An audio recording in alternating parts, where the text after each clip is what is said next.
So I'm Dr. Charles Moak, and this is Danielle Stabley. Hello. And want to introduce yourself, Danielle? Yes, I am a physician assistant. Started in the emergency room for 10 years prior to coming here at Allure. Have been working alongside of Dr. Moak in our wellness service lines and cosmetic service lines for the past 7 years. Have a passion for increasing healthy years to our patients' lives. That's our mission and vision here. And became our medical director through Michigan over the past 2 years here at Allure. I do a lot of training and mentoring with our staff, getting them up to speed and getting our patients into more of the wellness services. Okay, I'm Dr. Moak. Introduction. Okay, so we're going to talk about wellness. So I'm going to go over the way we're looking at it, and then we're mostly going to spend our time on what can really be done to potentially meaningfully reverse age. That's possible. How will you define it?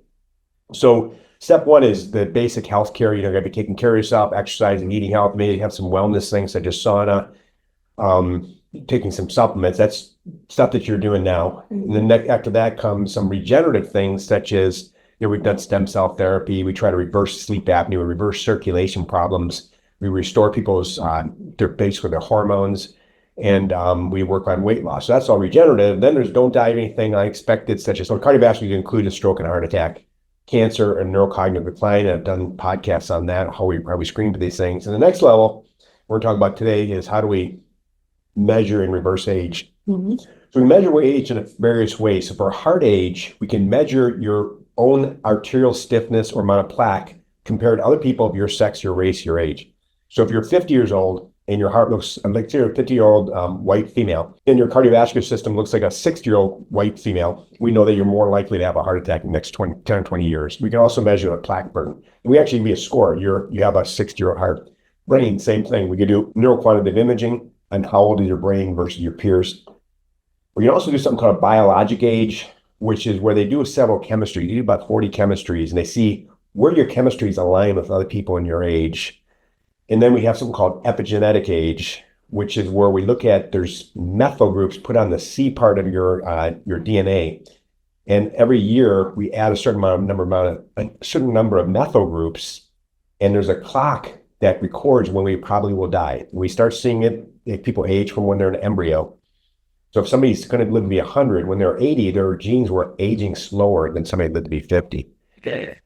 So the three or four steps we use for age reversal, we're doing it in stages in terms of how we're sequencing it out, because it's kind of hard for people to keep up with the schedule.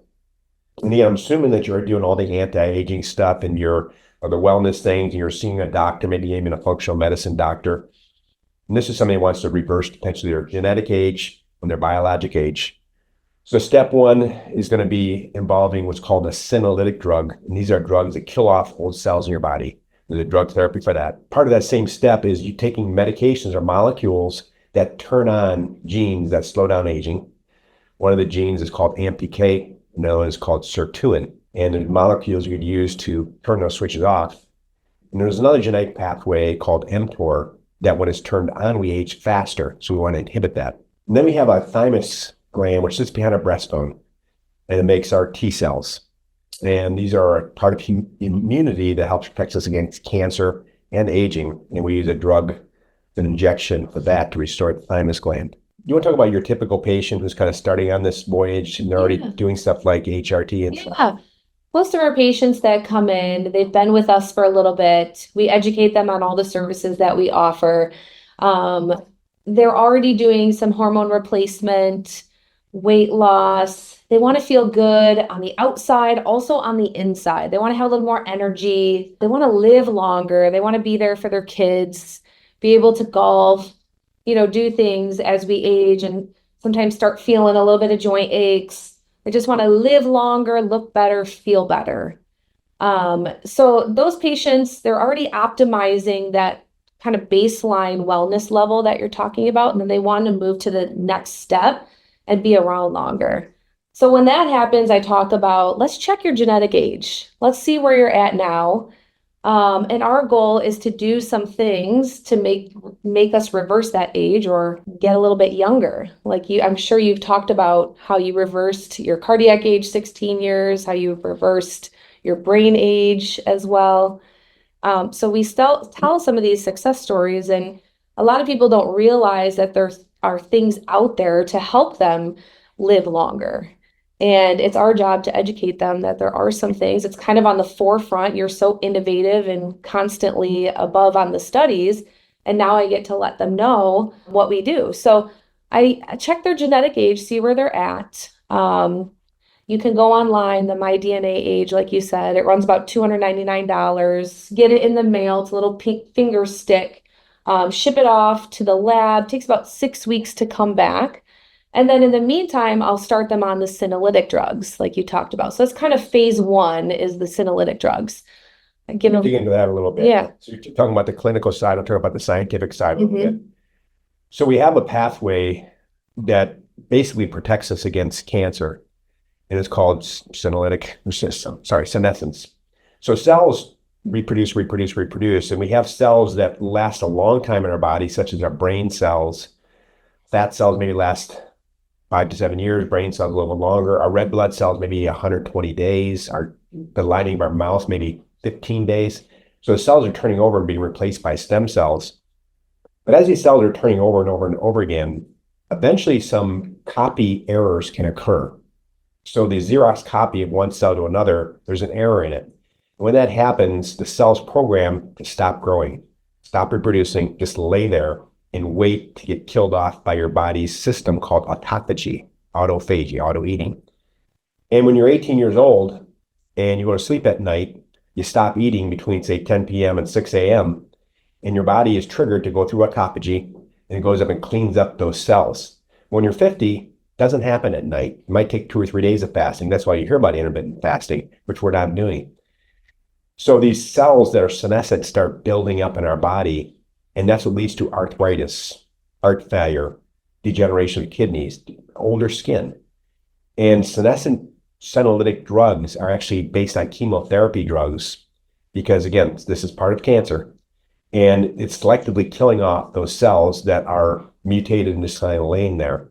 And the drugs we use are selected based on their history of being specific for the senolytic activity. Very short half-life, meaning they don't last very long in your body, about 2 hours. And we know the safety of them because they've been used for other uses. 2 of them are actually considered vitamins, and one of them is actually a drug. So the course that we put people on, and it goes through and destroys those cells. That way you have less of these senescent cells. And when those are gone, your healthy cells start growing again. Because when there's a pool of senescent cells, they're signaling other cells in the immediate area, hey, there might be something wrong with this. Let's just stop growing and just kind of lay here until we get eaten up, which might not occur. So what are the kind of the protocol for that, if you would? Yeah, so the dasatinib is the first senolytic. It's comes from a compounding pharmacy. And you're going to take that pill every day for 3 days, once a quarter. And that will help clean up, like he's talking about, the dead dying cells. That one is prescription. There's 2 others that come from Amazon, quercetin and fisetin, that I have the patients go online, give them exactly which ones to buy. And at the same time that they do the dasatinib, they will take the quercetin, the fisetin for 3 days, once a quarter. After they take that, I like to get them back in to do IV exosomes or IV stem cell, more for wellness protocol. Mm-hmm. So you talk about how the dead dying cells are cleaned up. Now when we do IV stem cells, your internal repair system helps turn that back on and can really focus on the more healthy cells. Let's go back to that. You said you use exosomes or stem cells. So stem cells, lots of people are confusing embryonic stem cells, which we can actually build from an embryo, or human-derived stem cells. So the typical stem cells we're using are derived from your own fat. We take some fat out of you, maybe about a couple teaspoons, and then send it to the lab. They take the stem cells out and bank them for you. Or we can buy stem cells that came from placentas that were from healthy donors. Exosomes, on the other hand, are a product of stem cells. There's an entire secretome of cells, of these stem cells, a lot of things they secrete, and one of them is exosomes. And exosomes seem to be one of the motors that drives things to heal from a stem cell standpoint. So the idea is, if we're killing off old cells and you take an exosome injection, you stimulate the sleeping stem cells to come back awake in your body. And that could be done typically IV or into a joint or something. So the next thing we look at is a gene called sirtuin, SIRT1, and it's silent inflammatory regulator, type 1. And this gene, when it's turned on, it slows down aging. in every animal tested and in human tissues. And the drug that's being studied for right now was a vitamin. The FDA just recently started banning it because they want it to be a drug to be prescribed. You can still get it. I bought a 3-year supply because I knew it was going to come in short supply, but it's called NMN. Now, NMN is a precursor to something called NAD, and the NAD turns on sirtuin. So we take NMN seems to be the most suitable version of it, but you can't take NAD. This is right now something that's over the counter, but again, not widely available, as the FDA is going to prohibit the manufacturing of it so that a drug company can sell it to us probably for $1 bajillion. And that is something that people would take, 2 grams every day or 1 gram every day. And it's being studied right now in different circumstances. It appears to make people more vital, more strong. Even it's being studied in athletes and in the military to make people work harder, faster, run longer. Another pathway is called AMPK, and the classic prototype for that is actually metformin, the diabetic drug. The metformin is being studied as an anti-aging drug right now. We don't necessarily use it for that, but that is one of the drugs. The other one is called alpha-ketoglutarate, and that turns this pathway on. Look at those two. So then getting back to Danielle, the next thing she's looking at is called rapamycin. So we're going to go over rapamycin. Yeah. So then this would be phase 2. So now we're getting into the GERO inhibitors. Phase 2, rapamycin is also called into the compounding pharmacy. I typically give you a year's supply. You take it once a week for 2 months at a time. And then you take a 2-month holiday. So I like to do it 2 months on, 2 months off. And that is going to be in addition to your senolytics that you do for 3 days in a row, once a quarter. Okay, so the rapamycin goes after the genetic pathway and the protein pathway mTOR. And mTOR was named after the drug. It's called mechanistic target of rapamycin. So rapamycin was discovered on the Easter Island called Rapa decades ago. And when they went to this island to find unique compounds, and this was actually an antifungal compound made by bacteria, so they compete with fungus. And its medical use since the 90s has been for prevention of kidney transplant rejection after a kidney transplant. And then we discovered other uses for it. So it's being studied right now in something called the Pearl trial. Yeah, the Pearl trial at UCLA to see what's the proper dosing to extend human lifespan, and if it does. Every animal and plant it's been studied in extended lifespan anywhere from 5 to 30%. We haven't had that study done in humans yet, so it's a lot of evidence-based medicine based on preliminary studies, evidentiary studies, and then animal studies. So that's one of those things that's kind of out there yet. That's commonly used in anti-aging practice. Then the next one comes after the idea of restoring the thymus gland. So back in the 90s, there's a study in University of Wisconsin by Dr. Rudman, where he looked at human growth hormone, which was rare at that time. It's hard to get it for 60-year-old men. And he measured features of aging at the time. We didn't have genetic clocks back then or biologic aging, but we had bone strength, bone density, weight, obesity, metabolic health, speed, thinking speed. And he put him on growth hormone 5 days a week for, I think it was 6 months. And those measures of aging actually went backwards. And that caught on to where people started buying growth hormone for anti-aging purposes. And it became very popular. And this is a drug that costs roughly now about $15,000 a year. This led the FDA to restrict its use because what happened at that time is growth hormone was not abundant. It is now. They can make it by the bucket load, but back then it's kind of hard to make. And children that needed it to grow into normal stature, short stature children would take it, and there was a short supply. So they actually made that one of the only drugs that is regulated that you cannot use it for any purpose other than growth hormone deficiency. So it really can't be used as an anti-aging drug anymore because the FDA moved it to the FDCA and made it not legal for anti-aging purposes. But there are drugs that are analogs to growth hormone. There's both growth hormone secretagogues, I mean, they cause growth hormone secreting, growth hormone releasing hormones, and then analogs of growth hormone. We're using a growth hormone releasing hormone. If you want to redo that. Yeah, that one's called sermorelin. So that one is an injection. So the others are capsules that you take as pills orally. The sermorelin is an injection. So it's 5 days a week for 2 months at a time. So you take it 5 days a week. You do a little injection in the stomach, kind of like our semaglutide subcutaneous injections, 5 days a week for 2 months. Same Let's thing, back 2 months to on. Thank you. Let's go back to the history. So I talked about the Rudman study. Well, after that came the Fahey study in 2019 September. And Dr. Fahey, he was an expert in cryobiology, where he knew how to freeze things. And he was trying to make a freeze-dried version of growth hormone. Didn't have to be refrigerated. And he was also working on restoring thymus glands with growth hormone. And he was familiar with Dr. Horvath's work. Dr. Horvath was the inventor of the epigenetic clock in 2014. So they worked on a project that can this potentially reverse the epigenetic clock. So they put adult men again in their 50s. The reason they use men is that men require less growth hormone than women. So it was a cost issue. This is a self-funded study. They put men on growth hormone about 5 days a week, along with 2 medications to mitigate a side effect of growth hormone, so blood sugar creeps up. So they put them on metformin and DHEA as well. And they did it for 6 months. They measured their genetic age at the beginning of the study, and then aged 1 year chronologically. And they measured their age at the end of the study. So a year later, they had gone backwards 1.5 years. In other words, they aged backwards 2.5 years. They actually had physically aged another year, or chronologically aged another year. So they went backwards 2.5 years. That was called the TRIMX study.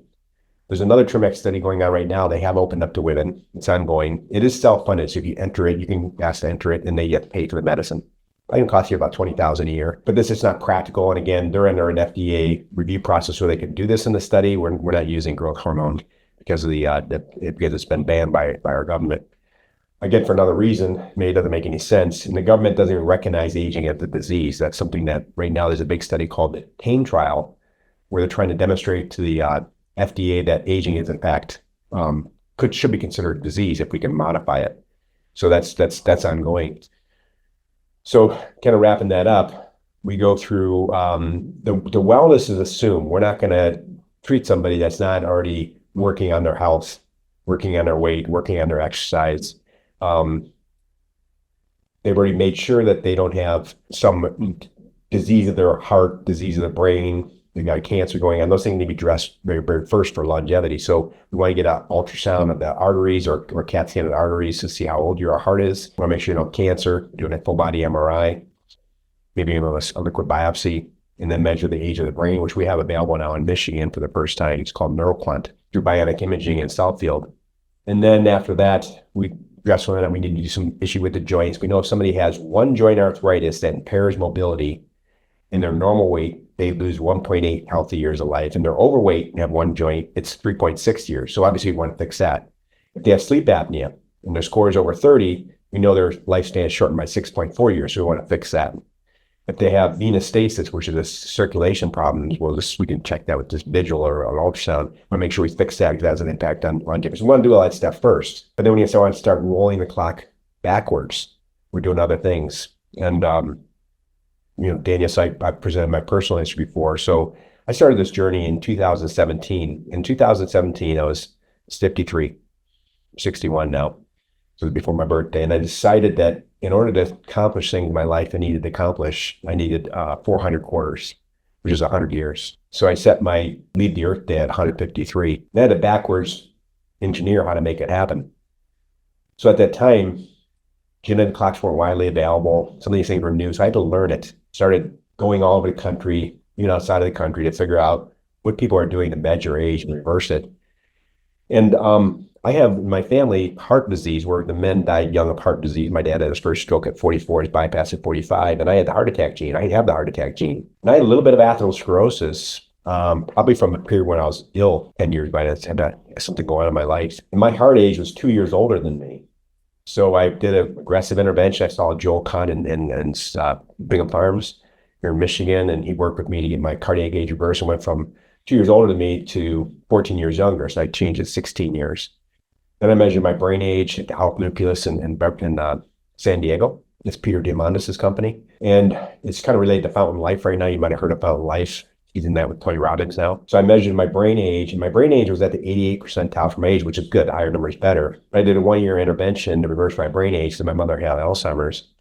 And I reversed my brain age where I'm now at that 95 percentile for a 20-year-old. So I really can't get Alzheimer's in the next 20, 30 years. And I made sure I didn't have cancer, did cancer genetic tests. I don't really have much risk for cancer. My big risk is heart disease and diabetes.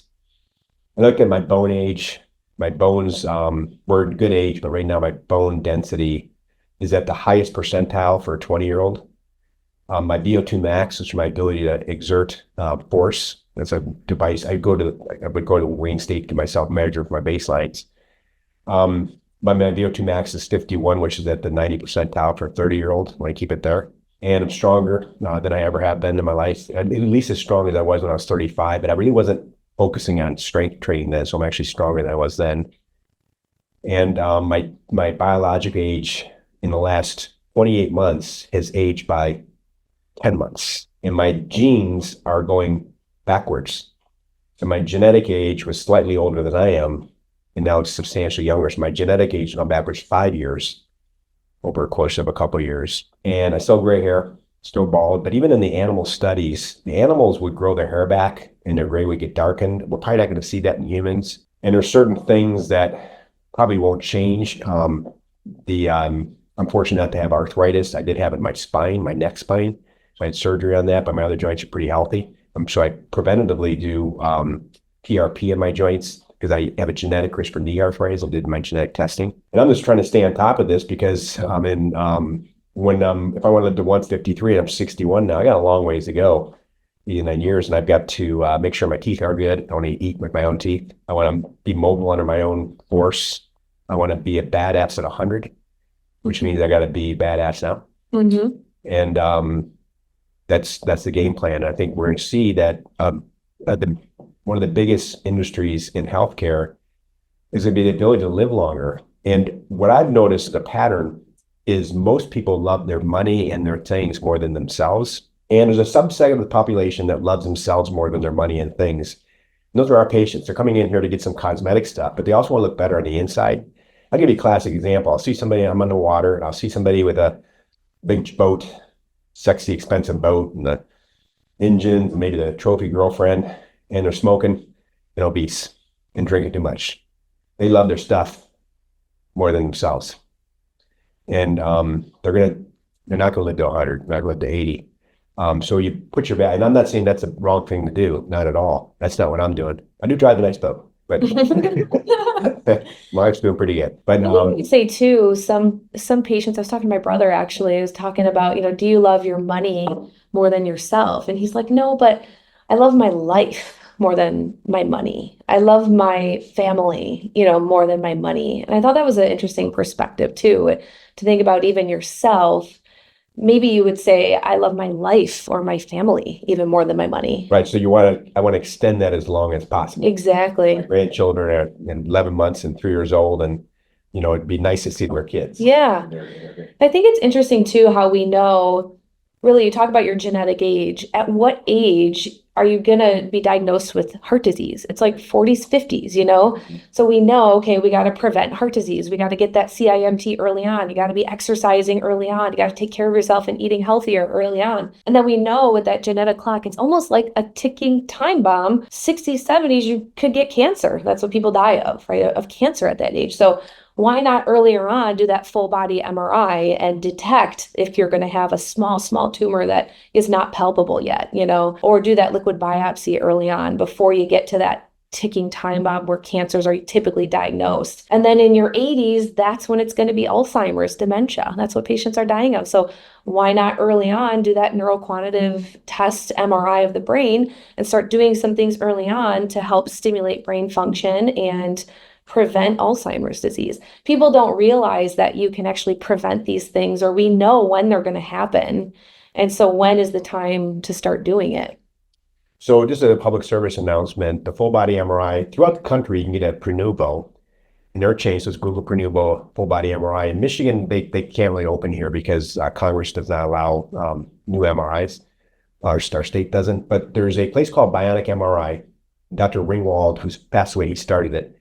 And I just got an announcement from his son that they've reduced the price from $2,900 to $2,200 or $2,300, somewhere in there. And it's not just the full body MRI for cancer, it's also the brain measurement, so neuroquantitative. So it's kind of a new thing that's rolled out. I know he says through the end of December, so I'm going to go get mine done again. I did it last year, probably sooner than I need to, but I want to get this. I have not done my brain in 2 years. So if you get in there before the end of the year, I know they like the business because it is a hard business to be in, and it's something that people know of, and they've reduced the price a lot. It does get read by radiologists. The nurse practitioner or doctor will review your results with you. The radiologist and I can't communicate that, but they do a great job. Really, really proud of them. So get in there. Danielle, I appreciate your time. Yeah, I think it's just important to point out as well. You talk about your story of reversing heart age, reversing brain age. That certainly does not come easy. Right. So these patients that come in, they're not expecting to not eat healthy, exercise, do additional things and get healthier or live longer or reverse their age. So the patients that come see us, they're coming in maybe for some Botox and filler. They're coming in because they want to take care of themselves. And then from there, we convert them into the wellness, the hormone replacement. They want to take care of themselves. They want to feel better, have more energy. Maybe they want to lose the weight. A lot of them don't know that we can reverse this early on, but they kind of move through the cycle in our business and then continue to feel better. And that's when they can, get into the age reversal program. But what I wanted to point out is that it doesn't come easy. Our patients that start this program, they're not going to all of a sudden, they're not looking for a magic pill. This is something that you have to work at like you do every day. So I'm going to kind of recap some things that people might want to get started on testing. I think that's a good place to start. So for cardiac testing, there's two things I recommend. One is called a CIMT, carotid intermediate thickness. That's an ultrasound. If you Google Bale-Doneen, B-A-L-E space D-O-N-E-E-N, there's a group of doctors that belong to Bale-Doneen that can measure for you. We have it here at Allure. We have some doctors in our area to do the same thing.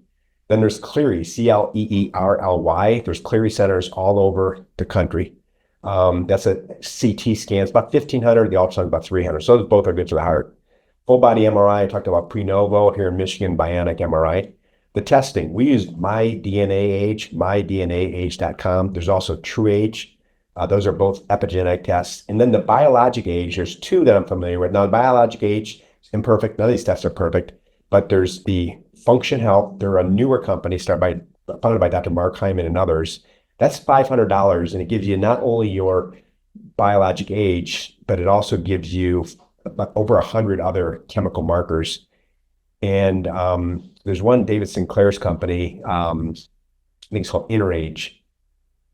Actually, I'm not sure about that one. I did a few years ago. So I would recommend the Function Health. That's $500. It's done at any local Quest. You don't need a prescription for it. You actually go online and sign up for it. I just did mine again last month. Test came back fast, so I'm not going to recommend the other one. This one is fast, Function Health. So it's Function Health. Go Google that, and you can sign up for it. And there is a little bit of a waiting list, but it's usually a day or two before you can get signed up for it.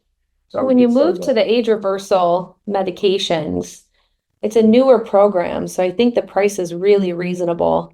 But plan on it's about $4,500 for the year for our old age deferred. I also like how you called it that before, old age deferred. For this program, it's around $4,500. I like to do it in phases so that patients can understand, what they're taking and how they're going to feel. I haven't seen many side effects, but again, it's not a magic weight loss pill. This is something that you have to be disciplined with and you're going to work at, and something that is going to be part of your life, going forward, that you really want to live longer, eat healthier, exercise. The thing that happens is that you don't really feel anything, but it's maybe the lack of feeling stuff. So I'm 61 and my physical performance is like somebody in the 30s, but I remember that. So it's not like I'm feeling something different, but I know I'm faster than men my age. I can lift way more weight than most men my age. I'm not that muscular. I'm just like, I've got a low body fat. I have some muscle, but I'm not a big bodybuilder. But I can lift more weight than most guys, and my muscles are younger. So you don't feel something notably different. But just like even in cosmetic stuff, when we do something and get rid of people's wrinkles, they remember looking like that. So they don't really think they look different. They look at pictures. That's why we use measurements. What it means to have old age deferred. Right. Because it's how you feel. You might think, okay, I'm old at 60. I don't feel old. I'm deferring that looking old and feeling old until I'm 100. I get around my peers and they're all my age or they're growing in. I'm like, I really don't feel that. The noticeable thing, I did feel one thing and one thing only when I first did the senolytic drugs. There was a certain sequence of things I do when I travel. I was immediately able to do way more push-ups. So I'll do like 60 push-ups, then 50, and then 40. And when I did the senolytics, it immediately went up to 75 and 80 for the first one. Then when I was on my elliptical, I'm at my proper speed, proper friction, and my heart rate should have been 126 or 116. And I had to permanently increase the friction since that time. So versus, say, 5 years ago, it's easier for me on the elliptical now because my biologic and genetic age and my muscle age has gone backwards. And I'm stronger than I was 5 years ago. I mean, I'm noticeably stronger, but I'm not that much bigger. My weight is approximately, say, I'm 190 pounds, about 8% body fat. Hasn't fluctuated much, but the muscles are more like a youthful muscle. And that's great. And you are disciplined working out every day, even when you're traveling to the other locations, making sure that you get your workout in. Yeah, I mean, that's the thing. It's not easy. So there's foods I will always avoid. And I do cheat once in a while, but I generally don't. I feel like I drink a little too much because when I travel, I tend to go out and drink. So I'm kind of watching that. The exercising, I'm really diligent about that. I rarely take a cheat day. Just do something every day. And that's something that, if you're going to do this stuff, that's a big part of it. Yeah. And I think results can be endless. I mean, you talk about 16 years, that's extremely disciplined. Someone who wants to add 4, 5, 6, 7 years, that could be priceless to them. Yeah, so I'm allowed to talk about Mark. He's a good friend of mine, and he's been an advisor to our practice for a while. He was worried about Alzheimer's. His mother got Alzheimer's in her 60s. I think he's about 63 now. And when he first started working with us, he was a little out of shape. Not a little out, he was out of shape, wasn't exercising, a little overweight. Sleep apnea. Yeah, sleep apnea. And he was coming out here and doing some coaching with me and really helped us build our vein practice back a decade ago. And I started talking to him about, hey, let's get healthy. You're my coach, but let me coach you on your health. And he lost the weight, got healthier. Then he started participating in some of our stuff. He had a bad sleep apnea score. We fixed that. He had some joint issues. We took care of those. We put him on some HRT and his wife. He was the most disciplined lifestyle change guy I ever saw, though. He went from no running to he's going to start exercising every day. He went from eating horrible to him a vegan. Now, I'm not saying you should go become a vegan. His genetics said he should. His cholesterol dropped like a rock. His weight dropped like a rock. His strength went up. His brain age changed so dramatically. His brain was actually in a little trouble. So he had no cognitive issues whatsoever, but his score was in the lower percentile for his age. Now it's an upper percent. I mean, it was like in a year, it changed very fast, maybe largely due to the sleep apnea being resolved or cured. His glycolics age, which is the age of it's a special test. I'm not going to get into that. It went back so far that the CEO of the company that makes it called him and said, what's going on? He actually went back 29 years old. His genetic age went back about 3 years in 1 year. So that was kind of fun. He was one of the guys besides myself, because he's my friend, that we were first working on this with. And he said, Dr. Moak, you really got to offer this to other people. And we decided to make this a product that we can offer to people to add years to our community's health. Yeah, it seems now, middle age, it's like 80s, We're living longer now because we take care of ourselves earlier on. Well, Mick Jagger's jumping across the screen, dancing away. He's doing something. It's not just diet and exercise. I mean, he could just have genetics, but probably he's seen the top doctors in the world. And this is, the reality is this is happening. I go to a lot of anti-aging groups and it's happening. It's not mainstream. Your family doctor, they're not going to talk to you about this. In fact, it's almost like a threat to general medicine, because if we are super healthy at 60, don't really need a doctor to be doing your A1Cs and your testing and manage your blood pressure aggressively and doing all kinds of tests. So healthcare is not going to love this, but it's coming. It is all cash pay. It's loving your life or yourself more than your money. Spend your money on health insurance with your car insurance, your home insurance. Your car insurance not checking your oil. Your home insurance not making sure you're going to have a fire when a catastrophe occurs. And that's what healthcare insurance is supposed to do. It's not designed to make you live longer. So don't expect your insurance is going to pay for stuff that makes you live longer. It's just really not in their interest. Even your gym membership, that you talk about, or the healthy foods at Whole Foods or the grocery store. Hormone replacement, unfortunately is not covered by insurance. The sleep apnea is going to be cash pay, but the weight loss, for patients that don't have a BMI over 40 or 35. So it's definitely something that it's out here, it's there, it's available for you. You just got to come in and take advantage of it. Thank you very much. Thanks, Danielle.